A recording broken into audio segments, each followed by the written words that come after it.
Welcome to the deep dive. Today we're getting into a really fascinating book, though maybe a bit controversial sometimes. Definitely. We're talking at Robert Greene's The 48 Laws of Power. Right. And the goal here isn't really to say, go out and do this stuff. It's more about, understanding these strategies.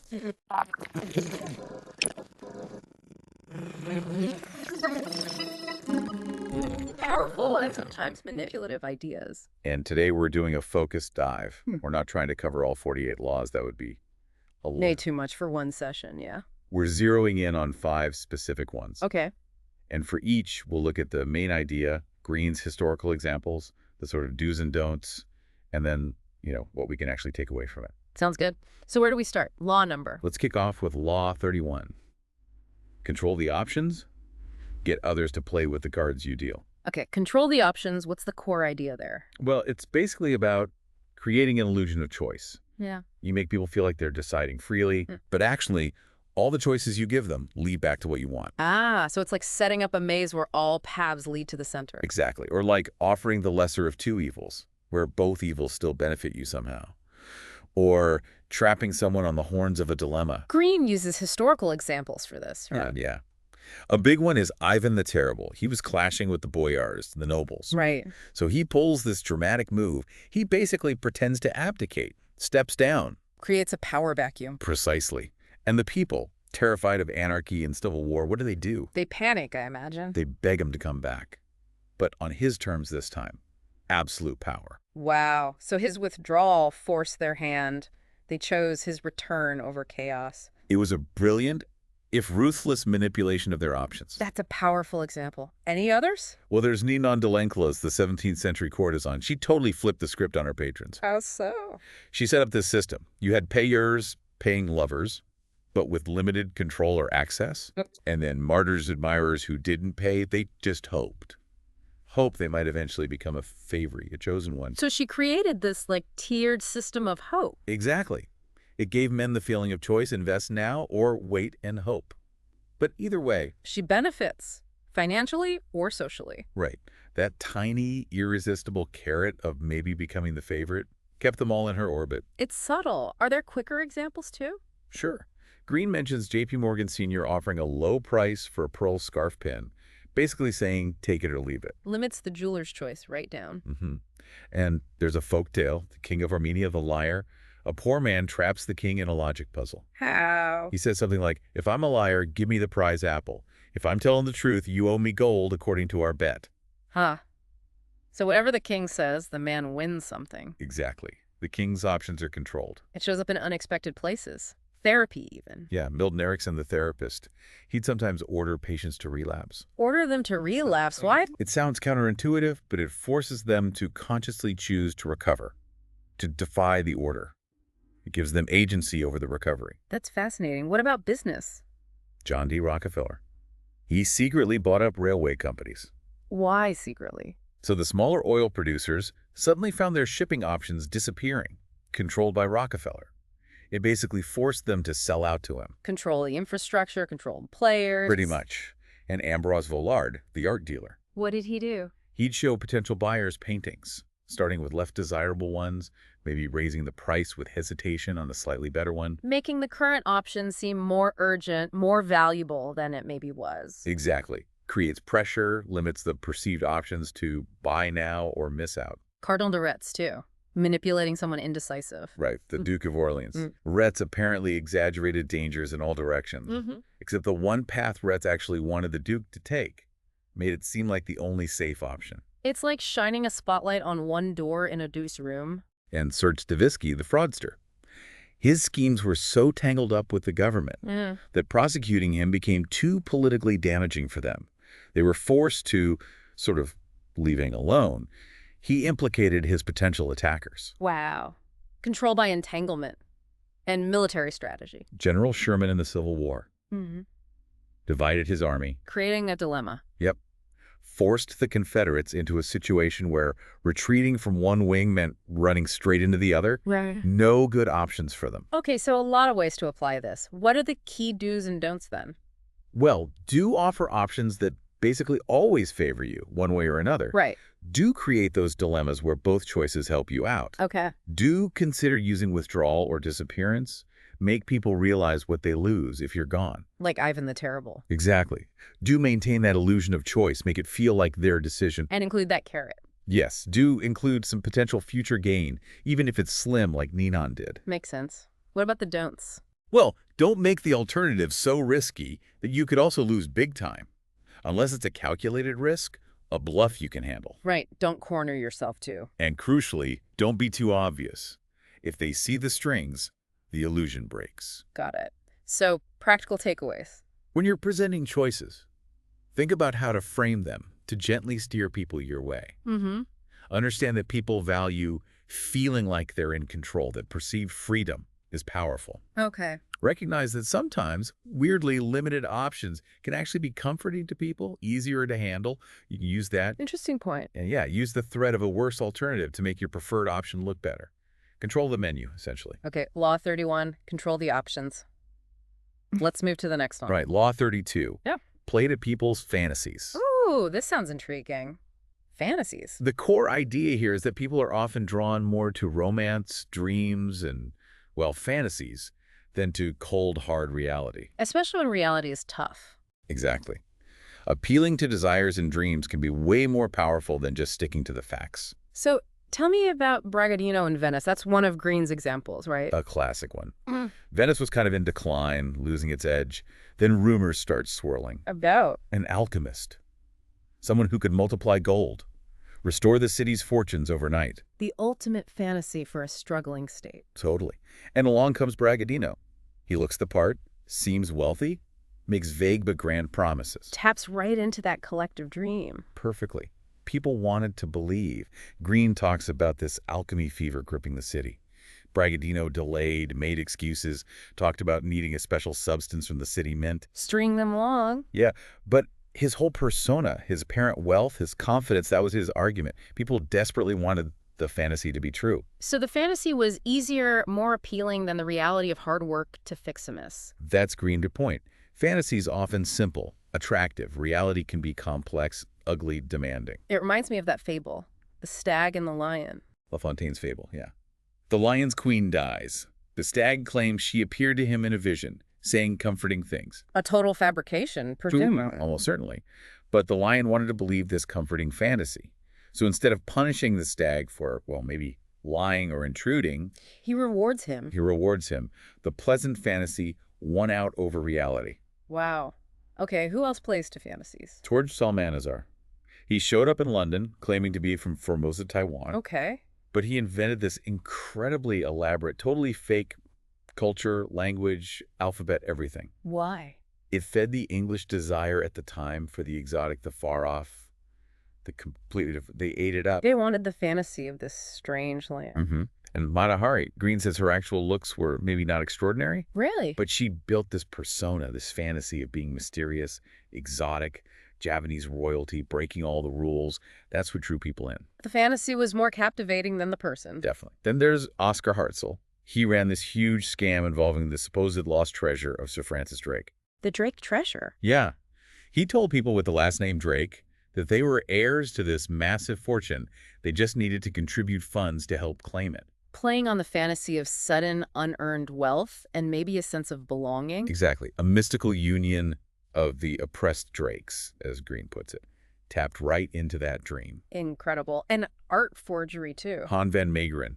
He forged Vermeer paintings. And got away with it for a while. Yeah, partly because the art world, the experts, the public, they wanted to believe there were more undiscovered Vermeers out there. The fantasy of finding lost masterpieces. It fueled the acceptance of his fakes.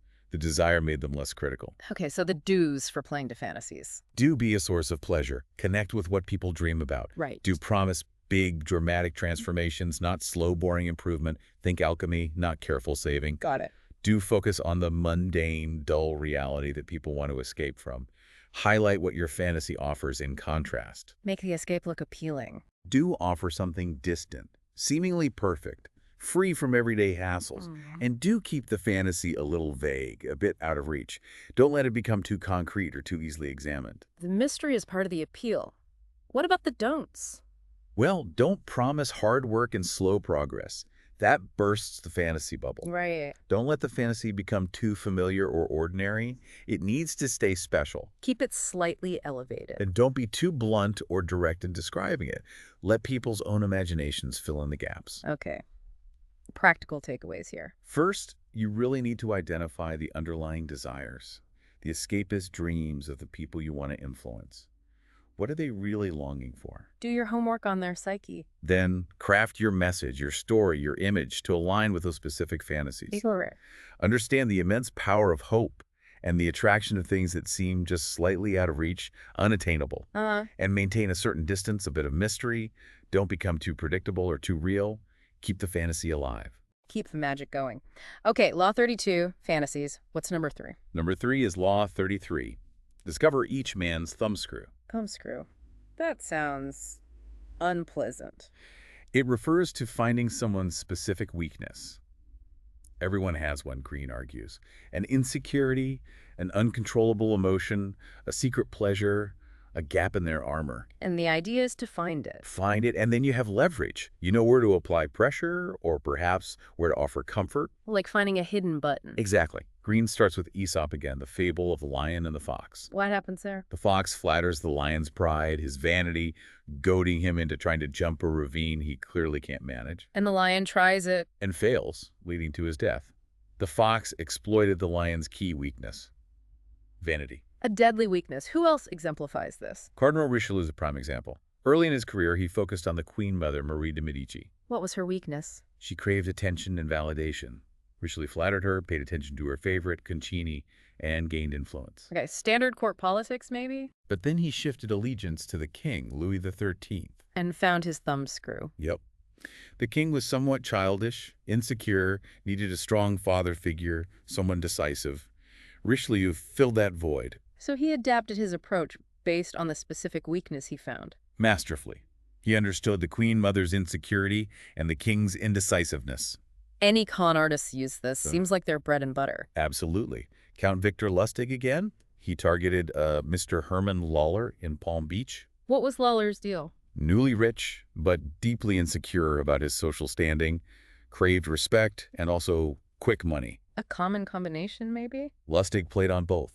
He validated Lawler, treated him as an equal, then sold him a fake money-printing machine, appealing to his greed and insecurity. Ouch. Exploiting emotional needs. Then there's Catherine de Medici, back in the French court. What did she do? She used her flying squadron, attractive maids of honor, essentially as spies and agents of influence. How? They would seduce powerful men, like Antoine de Bourbon or Henri of Navarre, find out secrets, influence decisions. Exploiting lust as the thumbscrew. Exactly. Greene points out the power mistresses often held. What about insecurities among the rich and powerful? Arabella Huntington, hugely wealthy, married into a railroad fortune, but felt looked down upon by old money. Social insecurity despite the wealth. Right. Art dealer Joseph Duveen won her loyalty, not just by selling her art, but by genuinely respecting her taste, validating her knowledge, treating her as a connoisseur. He addressed her specific insecurity. Directly. And Otto von Bismarck with King William of Prussia. What was the king's weakness? Outwardly pacifist, but Bismarck sensed an underlying desire for glory, maybe linked to insecurity about his manliness or legacy. So Bismarck poked that spot. Pushed him towards conflict, played on that insecurity, ultimately leading to the wars that created the German Empire. Wow. These are deep cuts. Any quicker examples? Greene mentions Irving Paul Lazar confronting the studio head, Jack L. Warner. Naked. Naked. Why? Apparently at a spa. Warner was vain and uncomfortable being seen naked. So Lazar used that discomfort to pressure him into a quick yes on a deal. That's bold. And Yellow Kid Will, another con man, supposedly used perfume to subtly influence a banker's wife. Perfume. Gain her trust and confidence, which then influenced her husband's investment decision, playing on subtle senses and emotions. And even in battle. Julius Caesar at the Battle of Pharsalia. He told his veterans to aim their spears at the faces of Pompey's cavalry. Why the faces? Because they were young, aristocratic, vain men who wouldn't want their handsome faces scarred. Fear for their appearance became their thumbscrew. Ruthless efficiency. Okay, dues for finding the thumbscrew. Do pay close attention. Watch gestures. Listen for unconscious signals, slips of the tongue. Be observant. Be a detective. Do seem interested. Encourage people to talk about themselves. They often reveal vulnerabilities willingly. Let them expose themselves. Do look for contrast. Someone acting tough might be hiding insecurity. Someone quiet might have hidden passions. Look beneath the surface. Do find the weak link in a group if you need to influence the whole. Target the most vulnerable point. Do fill emotional voids. If someone feels insecure, offer validation. If they're unhappy, offer pleasure or the illusion of it. Address the need.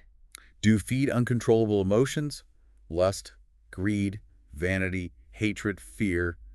These override rational thought. Got it. And do look for things missing in childhood, unmet needs for attention, approval, etc. And indulge secret pleasures or tastes. Powerful levers. What are the don'ts? Simple, really. Don't be fooled by outward appearances. People wear masks. Look deeper. And don't underestimate the power of seemingly small weaknesses. They can be the key to unlocking someone's entire psyche. Right. Practical takeaways. Train yourself to really observe people. Listen actively. Look for those inconsistencies. Become a student of human nature. Identify unmet needs and insecurities that are often the most potent levers. Find the gap. Understand the power of targeted flattery and validation. It's not just empty praise. It's addressing a specific ache. Make it meaningful. And recognize that strong emotions, strong passions often signal where someone is most vulnerable, least in control. Where the thumbscrew might be. Okay, Law 33. What's next on our list? Next up is Law 34. Be royal in your own fashion. Act like a king to be treated like one. Act like a king. So this is about projecting confidence. Exactly. Self-presentation. Exactly. It's about how the way you carry yourself, the way you act, profoundly influences how others see you and treat you. If you act like you deserve respect, you're more likely to get it. Pretty much. Acting regal, confident, like you're destined for great things. It inspires respect. It makes people believe it too. Does Greene have an example of someone getting this wrong? Oh, definitely. Louis Philippe, the King of France in the 19th century. Eh? He tried to be the bourgeois king. Meaning? He downplayed the royal pomp and ceremony, tried to act like an ordinary citizen, hung out with bankers. For it to be relatable. Yeah, but it backfired. The aristocracy looked down on him, the poor didn't feel inspired by him, and eventually even the bankers he courted started treating him with contempt. Like that incident with Rothschild. Exactly. James Rothschild apparently berated him publicly. Greene argues his lack of royal bearing, his lack of inspiring presence, made him easy to overthrow. So trying too hard to be one of the people can diminish your authority. It can if it comes across as lacking dignity or confidence. Greene contrasts this with someone like Franklin Roosevelt, who had the common touch but still maintained a sense of presidential authority and distance. Okay, so who got it right? Who acted like a king successfully? Christopher Columbus is Greene's prime example here. Columbus. But wasn't he, like, from a humble background? Son of a weaver. But he completely invented this story of being descended from noble Italian admirals. Created his own noble backstory. And more importantly, he acted like it. He carried himself with immense confidence, as if nobility was his birthright. And that helped him. Massively. It helped him get audiences with royalty in Portugal and Spain. He charmed them partly through this sheer self-assurance. And he made bold demands too, right? Incredibly bold. Even before he'd sailed, with limited experience, he demanded titles like Admiral of the Ocean Sea, governorships, 10% of all the wealth discovered. Wow. That takes guts. And the amazing thing is, even King Juan II of Portugal, while ultimately turning him down, treated his outrageous demands as legitimate points for negotiation. He was impressed by Columbus's audacity, his regal bearing. Acting the part made the demands seem less crazy. It gave them weight. His self-belief was infectious. Any other examples of this acting royal principle? Greene touches on ancient Greek status symbols, like how you behaved at dinner could make or break you. Hippocrates apparently lost his betrothal because he danced vulgarly on a table. Manners make us the man, literally. And Haile Selassie of Ethiopia. Even as a young man, Lish Tafari, he had this natural royal bearing that impressed the Emperor Menelik II. He projected it early on. Later, when he addressed the League of Nations after Italy invaded Ethiopia, he was heckled, but maintained absolute dignity. How did that play out? It made him look noble and elevated, and made his hecklers look petty and crude. He won the moral high ground through sheer composure. Dignity as a weapon. What about those con artists again? Lustig, Yellow Kid. Well, they often used an aristocratic front, Fine clothes, confident manners, nonchalance about money. To disarm people or intimidate them. Both. It created an aura that made victims lower their guard or feel less inclined to question someone who seemed so clearly above them. And Pietro Aretino, giving gifts upwards. Yeah, the writer. He wanted patronage from the Duke of Mantua. Instead of just asking, he arrived bearing gifts, valuable paintings by Titian. Why? It established a sense of equality, or at least mutual respect.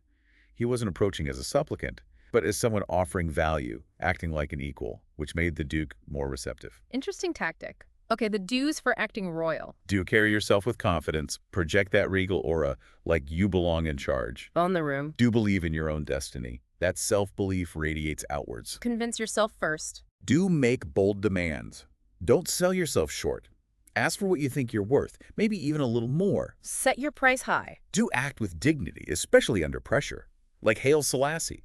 Composure is key. Stay cool. Do aim high. Go after the most important person. Don't start at the bottom. Shoot for the top. Do consider giving strategic gifts to those above you, like Aretino, to establish parity. They level the playing field. And fundamentally, do be overcome by self-belief. Okay, what are the crucial don'ts? Don't appear vulgar, common, or coarse. Maintain a sense of decorum. Keep it classy. Don't be overly familiar. A certain distance commands respect. Don't be too chummy. Don't try to elevate yourself by putting others down publicly. It often backfires. Avoid cheap shots. Don't loom too high, though. Don't become such a big target that you invite attacks.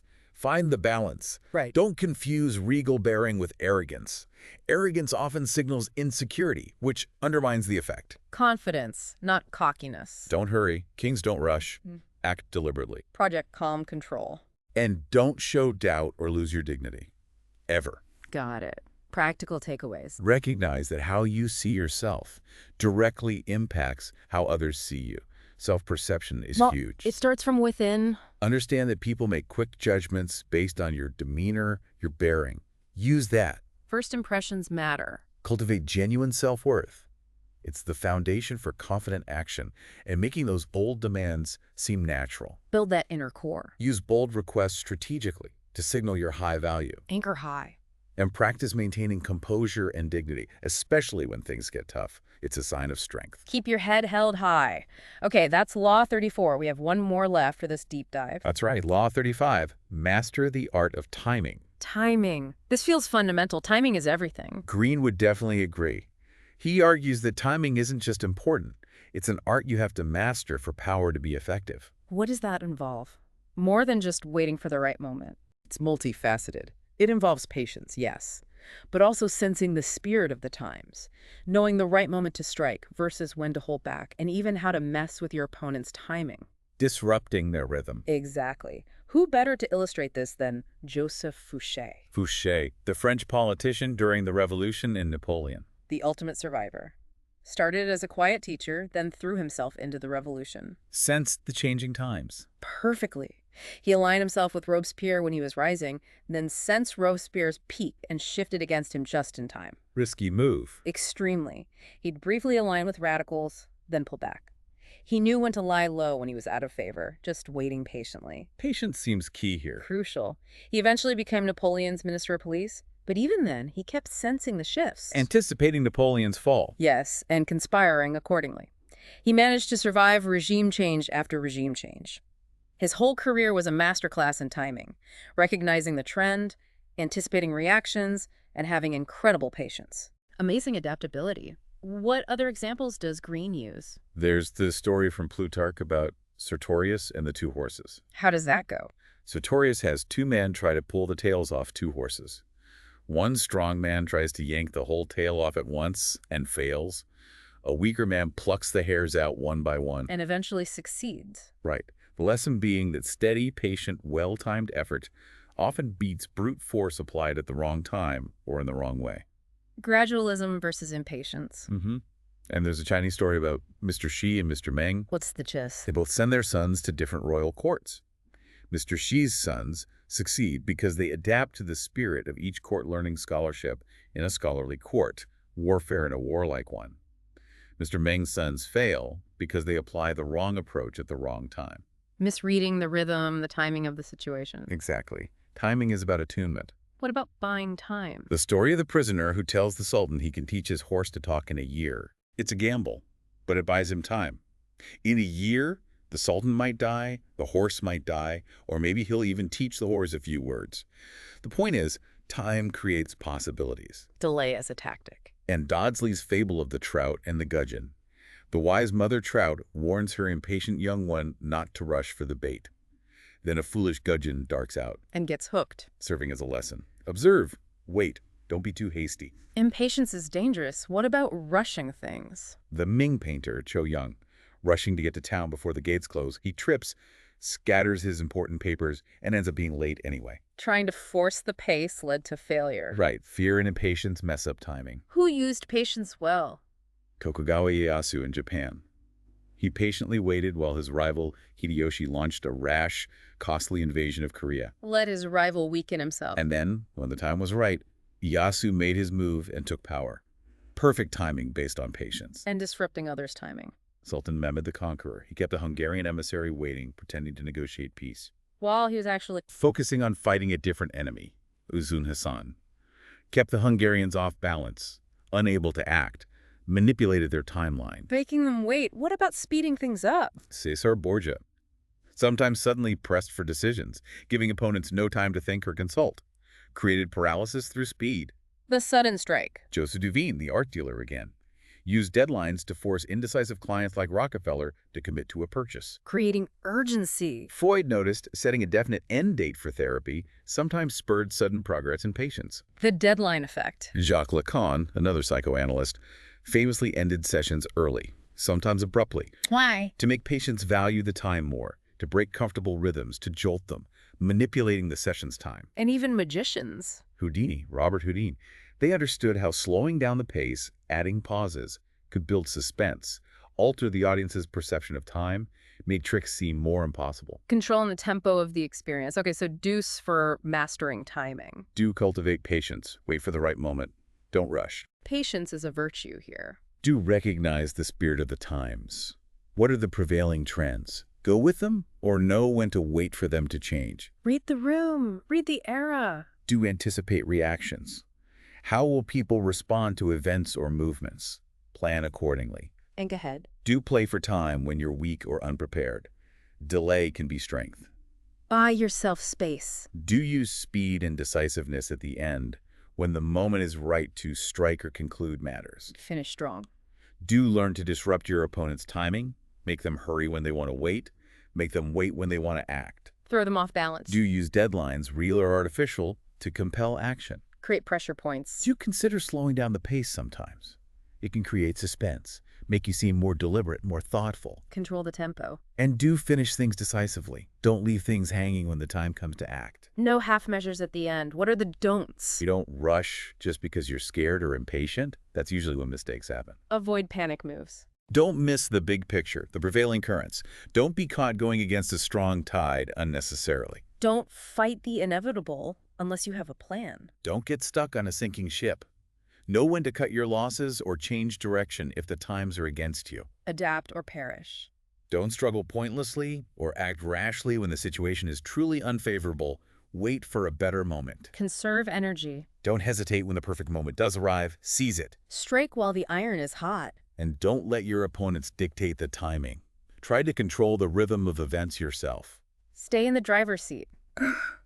Okay, practical takeaways for timing. Understand that time isn't just linear. It's psychological. Perception of time can be manipulated. Time is bendable. Control your own emotions. Impatience, fear, they speed up your perception of time, leading to rushed decisions.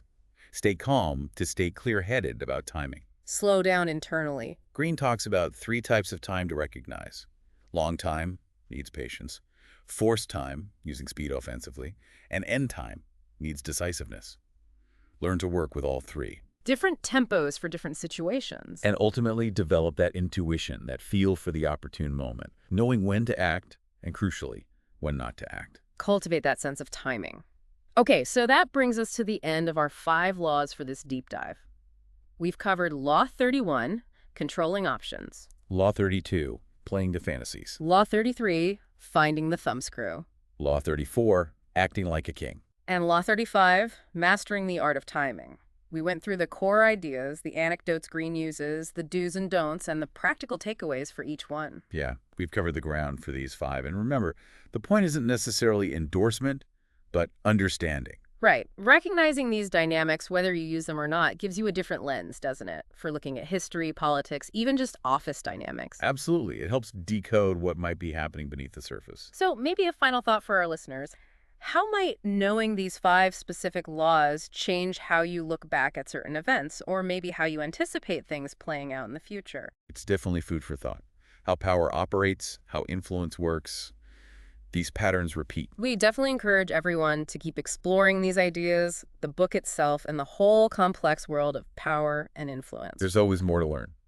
Thanks for joining us for this deep dive. We've now fully covered the specified details for these 5 laws from the 48 Laws of Power.